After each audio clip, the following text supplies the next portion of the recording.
Hey guys, welcome. I am Tamiya Robles, a credit repair specialist, credit repair expert. I am the host of Coast to Coast Credit podcast. Welcome. So, if you've been following me, you know that this podcast is basically anything and everything pertaining to credit, whether it's personal credit or business credit, whether it's directly or indirectly. I'm going to talk about credit. Now, my main thing is for you guys to fix your credit and scoot on over to the business side. And I strongly encourage that. And you guys know why I encourage that. But I'm not going to go into that right now. If you want to know, just check out my other podcasts and my other videos. But for now, I decided to do this episode because I am trying to encourage everybody to get their credit fixed so they can get on the business side. But the thing is, some of you guys don't have a business, right? So it's like, hey, well, how can I get business credit if I don't have a business? So we're going to talk more and more about obtaining business credit and starting a business and what businesses you may want to consider, so on and so forth, as we move forward. But I will always say, first and first, mostly, if you don't hear anything, I have to say, listen to this. You have to fix your personal credit first. If you're looking for funding, a good amount of funding for your business, then you need to fix your personal credit. But we need to get you going. Now, for those that doubt themselves, I did a podcast on that recently. I'm going to continue to focus on you guys because I know there's a lot of people out there.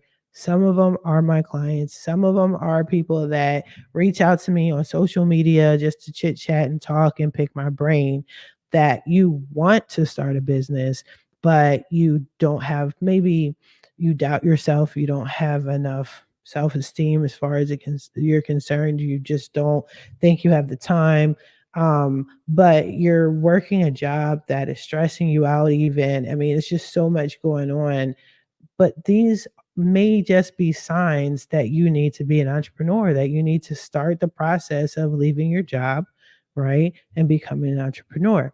Now, some people, mind you, they do both. They will have their 9 to 5 and they will still be start their own company. There's nothing wrong with that. But you just need to start, like I said before. So this is what this episode is going to be about. Now, I did think of like 5 particular points that I wanted to discuss with you guys and bring up. Like, these are like 5 signs that are indicating indicators that maybe you should start being your own boss, right? It's not in any particular order. You know yourself better than anybody else, but these are some of the signs that, like, for example, me personally, I've been through. I've noticed when I first became an entrepreneur. You guys are going to hear a lot of my stories about that journey. It was pretty creative, but yeah. So I'm just going to go into it now. One of the first things you might notice is you work a job, you have your regular 9 to 5, and you're kind of like fantasizing about being an entrepreneur. Like, you might have amazing ideas. I know when I was working in corporate, and the very, very few people I was actually cool with, especially when we were in the office, we always talked about having little side hustles, and things like that. One thing about my old company I was working for, I'm sorry if you weren't aware, I was a workers' comp adjuster, but in my earlier stages, um, when we all used to go to the office, we always had like these food dip day things. So like every month we would get together and make dip or something like that. So me and my homegirl there would be like, oh, we should do platters, right? Like every few months do these platters and sell them. I mean, she was a good cook, I was a good cook. So you kind of start thinking of ideas at work, right? With your work partners and your friends and so on and so forth. So once you start having these visions of being an entrepreneur, that's usually one of the first signs. And a lot of people brush it off as just a thought or a passing thought, but think of how often that thought keeps popping up in your head. And maybe you just want to possibly consider, being an entrepreneur and just starting the process, or at least looking into it just to satisfy that thought, right? That's a sign. So Another sign too, this was huge for me, was the fact that there was no real growth and development within my company. Like I started off, like I told you, I started off in Liberty Mutual. The as a workers' comp adjuster, the first and the lowest position that they have for you is called a work comp coordinator. I wasn't a work comp coordinator, but I was a step after that or up from that, which was a workers' comp medical only adjuster. So I didn't handle anything like heavy. And yeah, so I didn't know I was going to be this. Like I thought I was signing up for something else. And they were like, yeah, you would be great for this position. So I'm like, bet. And it was like the most money I ever saw in my life. But once you get looped in, I can't speak for other industries, and I'm sure it's very similar in other industries, but in corporate, like once you get sucked in, the money is so good. Like you will work your ass off and you're only staying because of the money, right? So that was kind of where I was at with it. Over time, I did finish because I was in there for 14 years. But when I eventually left, I was what you call a senior workers comp adjuster number three. Uh, I don't know what three is. I guess it's a different level of being a senior. And after that would have been a manager. So um, I basically mastered the craft. I'm good at whatever I set my mind to. Not to toot my own horn, but y'all should be used to how I talk. And I was super good at being an adjuster, but I was also super good at being an overworked worker, and that's what they loved about me. Um, yes, there were promotions over the years, but the a lot of the times how I got the promotion was because I left the company. So I would leave one company and I would go to another company. Now there's a lot of major worker comp companies out there. Liberty Mutual worked for them, Sedgwick worked for them. I think AIG, if that's still popping, was out there. Like they're progressive. um, I forgot there's another huge Hartford. These are huge, huge, huge companies. And we all kind of circulate, right? Travelers, like every time people say, oh, I'm quitting, we'll just say, which company are you going with? Like, it was like a dying fucking hell. Like, it was just a pit of death in the workers' comp industry, right? But eventually I learned the game quickly. And I was like, okay, in order for me to actually grow, since I can't grow within the company the way I want, I have to leave and go with another company. And other than that, there wasn't much growth within my industry. And that wore out on me after a while. So one of the final signs for me, which took me over to the edge, man, was the fact that I noticed I couldn't get not only a promotion anymore, as far as in it, like more money. I wasn't getting more money. I couldn't get elevated to another position no matter what I did. And I was working long hours. I was working in my basement. It was made up basement. It was a beautiful basement, but I'm working in the basement 16 hours, 20 hours, sometimes 24 hours. There's been times I've fallen asleep at my desk. Like I got a whole family upstairs, a whole marriage going on, just everything going past me because I am dedicated to this job that's paying me this huge salary. And then my dad told me, he was like, yeah, but the hours don't make for what your salary is. You're working more hours than what you're getting paid for, a whole other different situation. But yeah, I didn't realize that. So I'm thinking I'm special because I'm a beast at being a workers' comp adjuster, yada yada yada, but they would not promote me. I could not be elevated. So and I was tired of quitting and being a new worker at another workers' comp company. So the last thing I did was I was with Sedgwick and I stayed there for a couple years and I went to Gallagher Bassett. Gallagher Bassett is a nightmare. I thought the other companies were horrible. Gallagher Bassett is like the flaming halls of hell in workers' comp, right? The way they treat you, the way they overwork you. I was there for like a year and it was just disgusting. I wound up leaving and going right back to Sedgwick. Yeah. So Going back and forth, however, did allow me to get more money. I would always negotiate my worth. And because they pretty much knew my track history, they saw my resume. My resume was amazing because I made sure it was amazing because I was amazing. They pay me accordingly. I can't say they pay me what I was worth. They pay me accordingly. However, I was not growing within the industry. I was not anything other than an adjuster. So, another thing that was preventing me, in my opinion, from actually growing within my industry as a workers' comp adjuster was the company refused to allow me to be a manager. Okay. After being senior claim adjuster number 3, after that is a manager. No assistant manager, just a manager, right? The problem was I was making more than most managers, people that have been in the with the company for over 20 years. I was making almost 20, $30,000 more than them, right?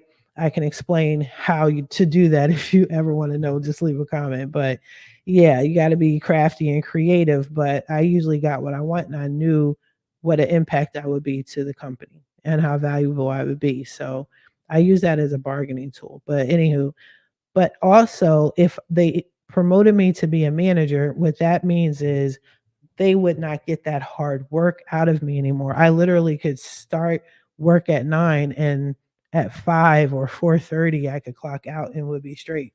And I'm managing other people, so it's not like I'm working these files. So they never told me directly to my face that we can't promote you within the company because you make more than the managers. But they did tell me, well, we would love to see you as a manager. You have all the qualifications and everything, but we feel that you're better suited for the role that you're in now. Basically telling me, just continue to work your ass off until you drop dead. All right, until you drop dead. So if you hear the other podcast of how I actually left that, I left. I was pretty creative, but still during that time I was so frustrated that I'm with this huge company. They're paying me all this money with no problem, but they would not allow me to grow. And again, y'all, I say it all the time. This podcast is called Coast to Coast Credit for a reason. I'm from Philly. If I don't if I don't like something or if I find something to be unjust, I'm gonna show my whole ass. And that's what I did. Like they just kept rejecting me. It was so frustrating. And I'm not saying it's right, but that was my mentality at the time. I told y'all back then, I was a whole asshole. Okay. I knew how to get money, but my professionalism would go out the door after a certain point. I was tired. I was a burnt out employee. I was not appreciated. The company was not allowing me to move forward. So that these are the earlier signs. And one of the things too was I gave up. Like once they did not allow me to grow, I felt it was like kind of breaking my spirit per se, and I just gave up. I didn't care about professionalism. I told those people they could damn near kiss my whole ass. I acted different. I came in when I wanted to. I was hoping these people would fire me so I could get unemployment because I knew I needed to do something to get out of corporate and into my own shit. And I wanted to get paid while I did it. Okay. And if anybody wants to know how I did that, I did it for about 2 years. Check out my podcast, my other episodes. For about 2 years, I was getting paid. All right. But at this particular moment, I just didn't know. I was just hurt and broken. And I knew I wanted more. I knew I was worth more. I knew I could do more. And being in workers' comp is very unfulfilling. We deny people that shouldn't be denied medical. I'm not helping the community. I'm not helping myself. It was just disgusting. So I'm sitting at work, basically showing my whole ass, talking to people however I want to talk to them. I'm telling them I'm not going to do whatever work they want me to do. I'm going to do it when I get to it. And I'm thinking they will fire me. And what do? Give me more money. That's why the 1, 2, and 3 position is tacked on to my title, because they refused to give me management, but they just kept adding numbers off my at the end of my title. But having the same position. That's not growth. That's just putting numbers at the end of my title. So two fingers to them, right? So that's a sign. There's no real growth at work. There's no opportunity for you to grow and develop. There's no opportunity for you to move forward, for your company to nourish you and whatever. They have programs where, yeah, I'm sure you can help the community if you do this, this, and this, but it's really unfulfilling work. And if you take up too much of your personal time away from work, then they penalize you for it, even if you're doing something positive. So I was done. I was done. That was all I needed to know. When you are told you're just too independent, you can't take orders very well, possibly have a problem with authority like I did. You know what I'm saying? Those are also signs. I mean, people will say to you that it's a strong trait, you're too strong, especially if you're female and you're hearing that, like, oh, you're just too strong, you're too independent, as if it's a negative, as if it's an ugly thing, right? Yes, I am independent. Yes, I am strong. Okay. Too strong for this position, too strong to deal with this headache. I need to go out on my own. I need to venture out and do what I do best and take this that you're showing me is a negative to you, and I'm going to make it a positive for me and my business. So naturally, I am defiant. I know that about myself. Okay. I'm not going to be the type of person that's going to be like, yeah, I'm great. High five myself. I'm amazing, even though we already know I am. Right? But you should be able to say the positive things about yourself, and then you should be able to criticize yourself. And I'm not going to sit here and say the negative about yourself, because you need to just be able to be critical of yourself and be realistic, and then figure out how to use that to your benefit. Because I'm defiant, because I'm inquisitive, because I'm independent, because I'm strong, and because I have a problem with authority. Side note, it's not necessarily that I have a problem with society, with authority. I have a problem with the system and corporate hurting people. Okay. Which is why I love what I do as a credit expert. Okay. But I don't like that. And I can't change the world as much as I would love to. I can't change how corporations treat their employees as much as I would love to. However, I know I can start my own business, and I can start there and make a difference from there. Okay. I don't respect how anyone can treat a human being like an object. And I understand business is not personal. Trust me, I have employees. Okay. I have my own business. I have rules, and I tell my employees how I want things done, but I do treat them like a human being. My assistant recently asked me for a raise. We had a conversation about that. All right. As much as she does, she definitely deserves a raise. She deserves time off. She does deserve promotions. Does she fuck up sometimes? Sure enough. Had to have a little conversation with her the other day. You know what I'm saying? But there's a way to do things, and I get it. Companies just don't have time for that. I get it, but it's not meant for me. It's not meant for everybody to work for someone. Some people can. Some people, a matter of fact, I had a conversation with my pop years ago, and he was saying that he admired the fact that I was an entrepreneur, but he was like, listen, I'm a 9 to 5er. Like, I gotta come into work, I gotta know what I have to do so I could tackle it and then go home and then get my check. I respect that. Everybody's different, no judgment, but that's just not my twist anymore. It worked, it served its purpose, but all these signs are telling me that I need to move on and move on to my own shit. And that's why I love being an entrepreneur so much, because I have this business, I can create another business, I can have multiple businesses running. I got kids, I can put them on, they don't have to work for anybody. I have a successful business. They can work for me if they choose. It's so much freedom involved, which leads me to the next point, the desire for freedom. Once you start craving that and you feel like that's what's missing in your life, this job is taking up so much of your freedom.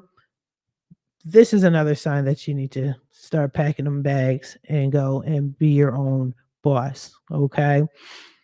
It's nothing wrong with anything I'm saying. These are just signs. It's not anything negative, but you have to acknowledge and respect yourself and respect your thoughts and emotions and put yourself where you definitely need to be, where you actually belong in life.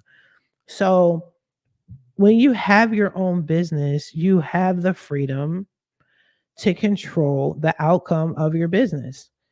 If you work hard or you work smart, your business will be successful.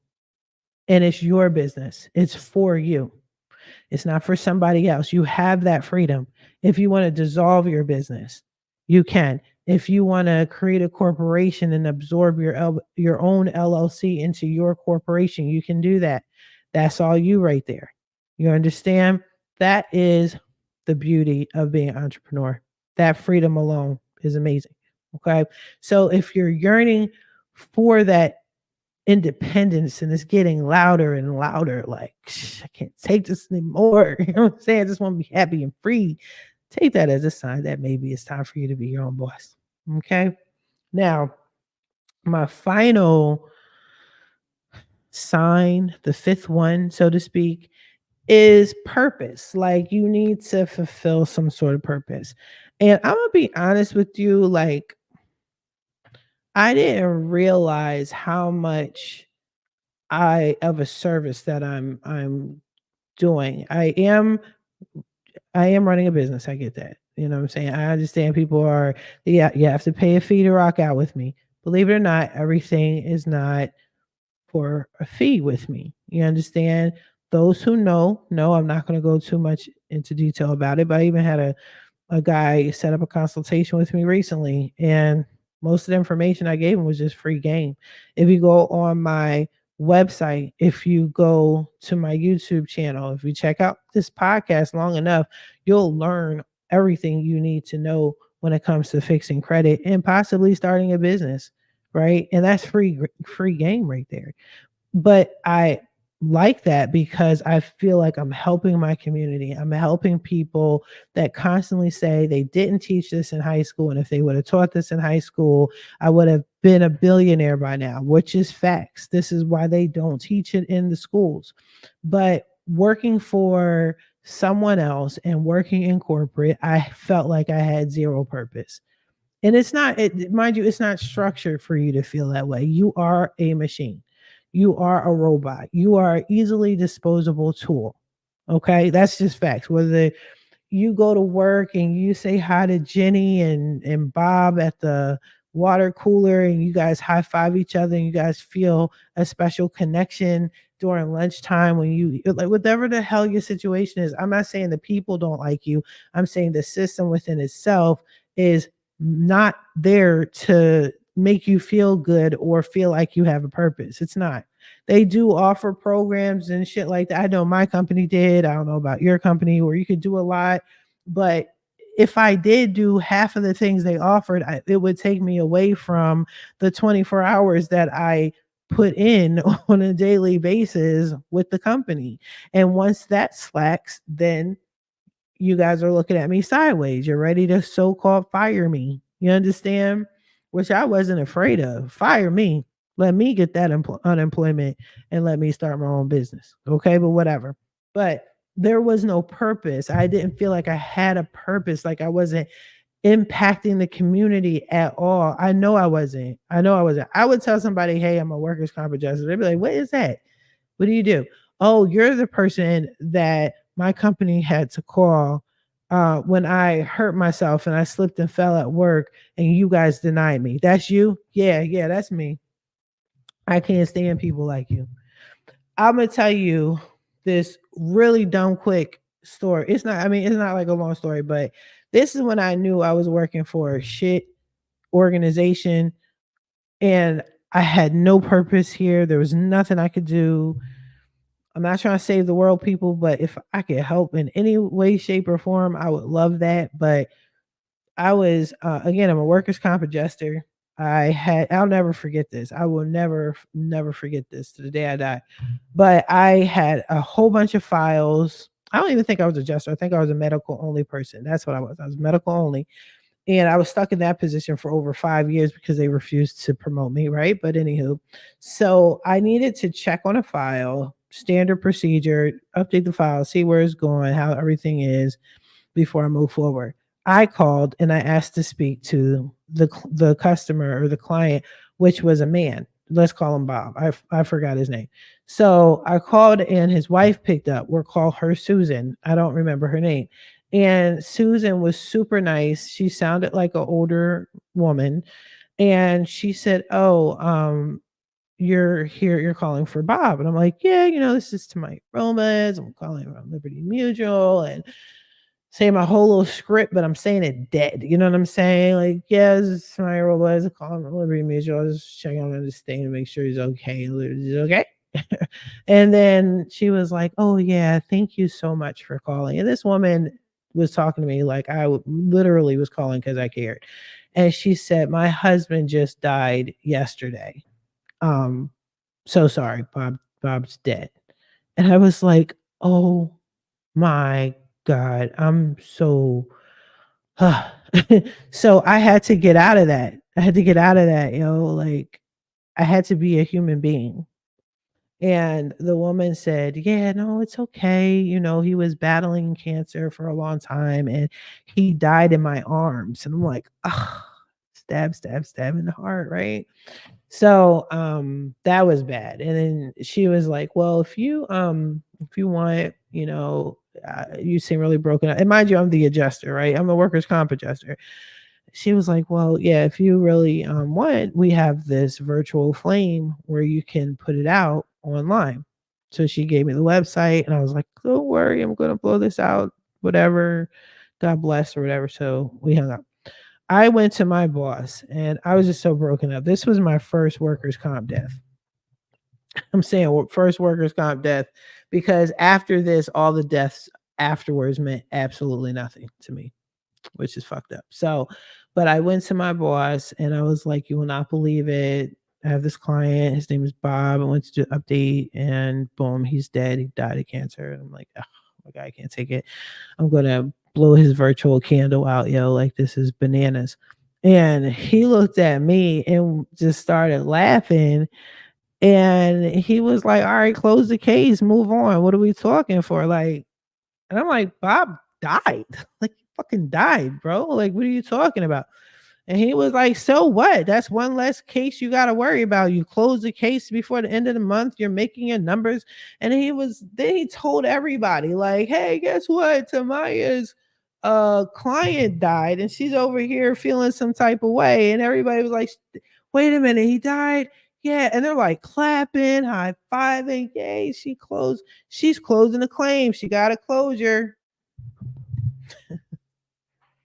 That was workers' comp. That's what they were paying me the big bucks for. Just to be a dead soul and just to move the numbers. I helped no one. I've had a couple of deaths as a workers' comp adjuster, and you're told not to give a shit, really, right? I had one of my biggest cases. I don't remember the details, so thank God for y'all. So you don't have to hear that shit. But I had a major, major case where this case was like, I want to say like 5 years old, maybe. And the company refused to close out the case because there was so much money involved. And he died while at work trying to get to another location, but he had a brain aneurysm. And so the death wasn't immediate. So they couldn't figure out, like, is it because of the brain aneurysm or is it because of the accident? So my job was to do everything in my power to prove that this had nothing to do with workers' comp, all those surgeries, all those bills, everything, which was into the hundreds of thousands of dollars, mind you, right? At this point, all those expenses had nothing to do with us. That's what made me a great adjuster because I was able to make those type of cases go away. Not helping the community. whatsoever. Not helping. So it wasn't fulfilling to me. I like helping people. I mean, I'm an introvert. I'll give you that. You know what I'm saying? If you know me, you know I don't really care so to socialize all like that, but I do like helping people, man. I don't like living my life like that. So this is yet another sign, at least for me, to be like, no, I don't move like this. I don't feel comfortable and I'm not going to continue to be like this. I need to have my own. I need to be my own boss. I need to have people that work for me that have the same or if not similar goals, and it's just more liberating. I need that. So all those signs for me is all I needed. I'm going to wrap this up now. Hopefully you hear this and it makes some sort of a difference and it gives you an idea. It doesn't have to be today or tomorrow. It just these are just signs that, hey, maybe I should start my own company. Even if you don't leave your own company, if you don't leave the company that you're with, the business, whoever you're working for, you could still start your own business. Okay. Take heed to those signs. Don't ignore it. They're coming from a special place with inside you. So these are the some signs. If you have some other signs or any personal experiences that you went through or any thoughts that you had that you think might be a sign for you to be your own boss, let me know. Leave a comment. Okay. You guys are finally actually commenting on my YouTube. I appreciate that. Other than that, I just get emails all the time like, yeah, I saw your YouTube. I heard you on the podcast, John. I get it. But yeah, just leave a comment because you never know who you can help. That's why I do this podcast. You never know who's listening. You know, never know who you're impacting, and your story might affect someone in a positive way. It might be an encouragement. So check it out. Now, as usual, I gotta say my usual stuff. So credit first, personal credit first. Fix your personal credit. Don't assume you have good credit. Don't assume it's as bad as you think it is. I just had a client today and I looked at her and her husband's credit and she's like, "Oh my god, this is horrible." And no, it wasn't. I didn't even need to fix her credit. It was that good. So, yeah. But go to fixmycreditnow850.com, set up a consultation with me. Let's get to the bottom of this. Fix your credit, see if what needs to be done, get a plan of action going. It is not free, people. Please don't. I don't want to hear it's the holidays. I don't care. Okay. It's always going to be a holiday, a birthday, a death, a birth, um, some sort of anniversary, an occasion. I don't want to hear it. This is your life. I can't want more for you than you want for yourself. But it is a service that I'm very good at, and you got to pay me. Okay. It's not going to be $99 or whatever you're talking about. Okay. But let's talk about it. I am reasonable, but get your credit together. So go to my website, fixmycreditnow850.com. Check out the link in the description. You will also see how you can set up a consultation with me. Check me out on YouTube, my Facebook page, Credit and First Time Home Buyers Plug. I have like 4 other groups. Check it out. Everything is in the description. Be sure to like, be sure to subscribe, be sure to share, and definitely comment. It's okay to comment. I will respond. But again, please do not set up consultations just to see if I'm real. I'm real, people. Okay. Set it up when you're ready, when you're serious, you're ready to start. All right. In the meantime, it was amazing, amazing as usual to talk to y'all.